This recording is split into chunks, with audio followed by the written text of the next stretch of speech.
This Nomad Modern case looks pretty good out of the box, looks very well designed. I was initially very impressed, but this case does have a fatal flaw somewhere. I'm testing 50 iPhone 70 cases to find the best 5. This is review 38 out of 50, almost there. Because I'm a reviewer, not an influencer, for the iPhone 17s, my scoring system is based on what the iPhone actually feels when it hits the ground on its corner, on its face, as well as on its camera lump. Each case gets dropped 30 times. So when I say it's terrible, it's because I've got the data to back it up.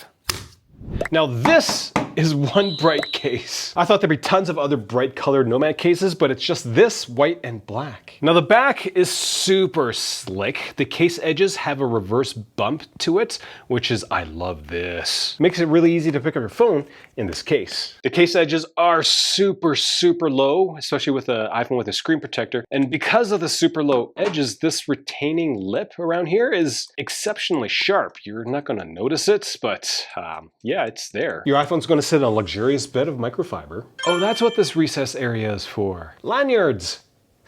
The camera lump area, the color back actually pokes through, which is kind of neat to see. And the top is very stiff. Weight-wise, it's going to increase it by 50 grams on your iPhone. It's a hair above the new 47 gram average. And bulk-wise, this is one of the tiniest. Going to make your iPhone feel 47% bigger. Now, when it comes to handling, because of this reverse bump, it's actually quite nice. Lots of cases have grip strips. This reverse bump on this case is, I don't know. This is one of my favorite case design features as of late. This case has floating buttons, and 2 out of 4 buttons have a different texture to them. Volume buttons are smooth. The action button and the sleep power button have a set of vertical hatches on them. And when you roll your finger over that, it actually kind of catches your finger and it feels incredibly nice. Like it's, yeah, I don't know. This whole edge is just amazing. Pretty sure that's the cold medicine talking, but yeah, this is just so nice. Oh wait, and here's the fatal flaw. The camera control button, this thing doesn't click. It does not work on this case. Why? I honestly should just stop the review now because what's the point? This thing has a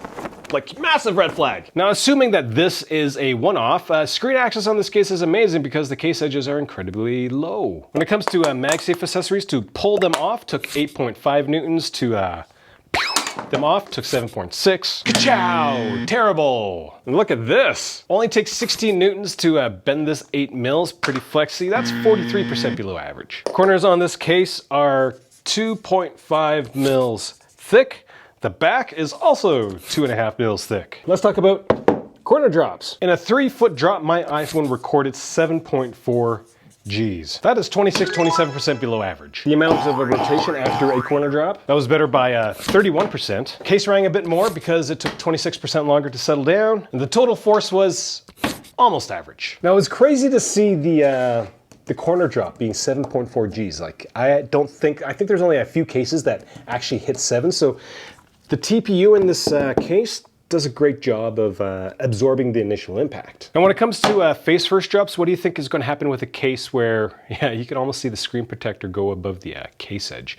Well, if you guess it fails, then you'd be correct. For the camera lump, the only thing protecting it is a thin piece of polycarbonate. So when you drop it like that, not great things happen. Initial impact was 17% higher than average, settling rate was 22% higher than average, and the overall force was 12% higher. So this is where the case really doesn't make any sense. The initial impact, amazing.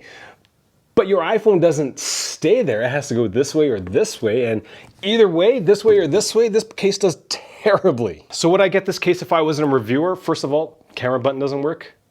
Kind of, no. Yeah, no, it doesn't. So yeah, hard pass for me. If it did, now I'm assuming my case is a one-off, and so if it does work, would I get the case?